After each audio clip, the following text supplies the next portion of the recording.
हाय, मैं सोनिया विद्या गुरु से स्टार्ट कर रही हूँ वोकैबुलरी का नया सेशन। 5 नए वर्ड्स आज पढ़ने वाले हैं। वीडियो आपको अच्छा लगेगा, आपको वर्ड समझ में आएंगे। वर्ड्स अगर आपको याद हो जाएंगे तो लाइक जरूर कर दीजिएगा, फ्रेंड्स के साथ शेयर कीजिएगा। कोई भी फ्रेंड जो प्रिपरेशन कर रहा हो किसी भी कॉम्पिटिटिव एग्जाम की, क्योंकि आप जानते हैं वोकैबुलरी कॉमन रहती है सब एग्जाम, चाहे आप अंडर ग्रेड का एग्जाम देने जा रहे हैं या गवर्नमेंट जॉब का एग्जाम देने जा रहे हैं, किसी भी एग्जाम में इंग्लिश वोकैबुलरी का इंपॉर्टेंट रोल होता है। तो 5 नए वर्ड्स करेंगे याद रोज तो बहुत अच्छा हो जाएगा वोकैबुलरी का लेवल। हम स्टार्ट कर रहे हैं सेशन। सब्सक्राइब करेंगे, पहले मैं आपको बता दूं चैनल को सब्सक्राइब कर लीजिएगा, बेल आइकॉन साथ में होगा, प्रेस जरूर करिएगा तभी नोटिफिकेशन आएंगे। पहले वर्ड से अब सीधा स्टार्ट करती हूँ। ये सेशन हिंदी मीडियम में है, इंग्लिश मीडियम में भी अपलोड करते हैं। अगर आपको नहीं समझ में आता है, लैंग्वेज कंसर्न है, तो आप स्विच कर जाइए इंग्लिश मीडियम के सेशन के ऊपर। पहला वर्ड गैफ है, चलिए पढ़ते हैं एक बार। गैफ के अंदर लिखे हुए पहले आप चारों ऑप्शंस पढ़िए, खुद से पढ़िए, एनालाइज करिए, क्या आप आंसर निकाल पाते हैं। गैफ का मतलब क्या है? टेबल, माइक्रोफोन, स्पाइक या मिस्टेक। आंसर मिस्टेक है। एक्चुअल में गैफ का मतलब मिस्टेक होता है, नॉन इंटेंशनल एक्ट। हम कह रहे हैं ऐसा काम जिसमें आपने गलती कर दी है, वो गैफ है। सिमिलर वर्ड अगर देखेंगे तो ब्लंडर, मिस्टेक, एरर, स्लिप, इम्प्रॉपरिटी। अगर मैं सेंटेंस के थ्रू आपको समझाऊं, जो कि मैं हर बार करूंगी, कोई भी वर्ड आपको सेंटेंस के थ्रू ज्यादा समझ में आएगा ऐसा मुझे लगता है। तो पहला जरा सेंटेंस सुनिए, कह रहे हैं in my first few months at work I made some real gaffes. कोई भी अपने काम को करने के लिए नया है, नोविस है अपने काम के लिए, तो सीधी बात है शुरुआती दिनों में, शुरुआती महीनों में गलतियां करता ही करता है, कुछ या फिर काफी। तो कह रहा है सम रियल गैफ्स, कि ये कहां पर? कुछ शुरुआती महीनों में काफी गलतियां हो गई या फिर सम रियल गैफ्स। तो गैफ का मतलब क्या था? बस गलतियां हैं। यहां पर इस सेंटेंस के थ्रू ये समझा रही थी। तो गैफ ब्लंडर है, मिस्टेक है। अगला वर्ड कन्फ्लैग्रेशन है।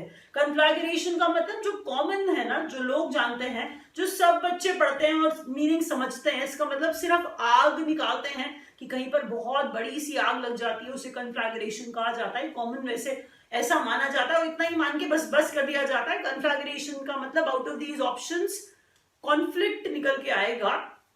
अब मैं आपको बताऊं, आग तो है, बहुत बड़ी सी आग तो है, तभी तो फायर, फ्लेम हम कह रहे हैं, ऐसे सिमिलर वर्ड्स होते हैं। एक सिमिलर वर्ड इन्फर्नो भी होता है। इन्फर्नो एक मूवी भी आई थी, आपने देखी होगी और शायद उस समय आपने उसका मीनिंग भी चेक किया होगा। तो इन्फर्नो भी कन्फ्लैग्रेशन का सिमिलर वर्ड है, लेकिन कन्फ्लैग्रेशन का एक मतलब कॉन्फ्लिक्ट भी होता है। इस सेंटेंस में मैं आपको अब क्लियर करूंगी कि कॉन्फ्लैग्रेशन का मतलब कॉन्फ्लिक्ट है। सेंटेंस सुनिए। सेंटेंस कहता है although you are angry at her, do not let such a small argument turn into a huge conflagration. आप गुस्सा हो उससे, हालांकि आप उससे गुस्सा हो, लेकिन इतनी छोटी सी बात को, इतने छोटे से आर्ग्यूमेंट को तब्दील मत कर देना एक बड़े कॉन्फ्लिक्ट में, तब्दील मत कर देना एक बड़े कॉन्फ्लिक्ट में। तो हम कह रहे हैं ये क्या था? यहाँ पे कन्फ्लैग्रेशन का मतलब था यहाँ पर कॉन्फ्लिक्ट। दूसरा सेंटेंस देखिए, how many military troops are currently involved in the conflagration in Afghanistan. Meaning समझिएगा कि कितने मिलिट्री ट्रूप्स हैं। हाउ मेनी मिलिट्री ट्रूप्स, कितने military troops are currently involve, जो इन्वॉल्व है किसमें? कन्फ्लैग्रेशन इन अफगानिस्तान। अफगानिस्तान के कन्फ्लैग्रेशन की बात कर रहे हैं, तो अफगानिस्तान के ही कॉन्फ्लिक्ट की बात कर रहे हैं। तो आपने दोनों सेंटेंसेस मेरे सुने, जिसमें आपको ये पता चला कि कन्फ्लैग्रेशन का मतलब सिर्फ बिल्डिंग के कन्फ्लैग्रेशन से, एक एरिया के कन्फ्लैग्रेशन से, जिसका मतलब हम सिर्फ एक ह्यूज इन्फर्नो या आग वाला निकालते हैं, के अलावा कॉन्फ्लिक्ट भी हो सकता है। तो गैफ का मतलब ब्लंडर बताया था मैंने, कन्फ्लैग्रेशन का मतलब मैंने आपको ह्यूज फायर और साथ ही साथ कॉन्फ्लिक्ट बताया। तीसरे वर्ड की तरफ अब मैं बढ़ रही हूं, जो कि है एम्ब्लेजन। एम्ब्लेजन का मतलब ऑप्शन देखते हैं जल्दी से। राइट लिखा है, इंसिनरेट लिखा है, स्टोर लिखा है, फॉलो लिखा है। आप लोगों के लिए इंसिनरेट ऐसे ही बता देती हूँ बच्चों। इंसिनरेट का मतलब होता है डिस्ट्रॉय करना, कोई चीज को डिस्ट्रॉय करना by burning, that is incinerate. Incinerate का मतलब क्या है? डिस्ट्रॉय करना, to destroy something by burning, that is incinerate. लेकिन हम यहाँ पे मीनिंग देख रहे हैं एम्ब्लेजन का।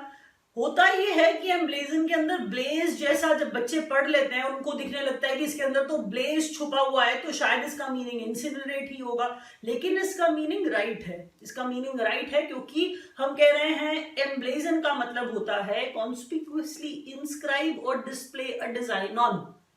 कहना क्या चाह रहे हैं हम लोग, कुछ लिखा हुआ है, एम्ब्लेजन है, राइट इसके लिए सही आंसर है, ना कि इंसिनरेट। मेरे सेंटेंस को सुनिए, उससे पहले 2-4 वर्ड्स भी सुन लेते हैं कि अगर कोई डेकोरेट बोल देगा, एडोन बोल देगा, कोई ऑर्नामेंट बोल देगा, कोई एम्बेलिश बोल देगा, तो ये कोई पेंट करना भी बोल देगा तो भी वो सिमिलर वर्ड ही माना जाएगा एम्ब्लेजन का। लेकिन मैंने आपको क्या कहा, right is also the right word out of these options.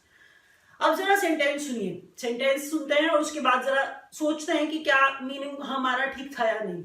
These t-shirts, these t-shirts are emblazoned with the names of basketball teams.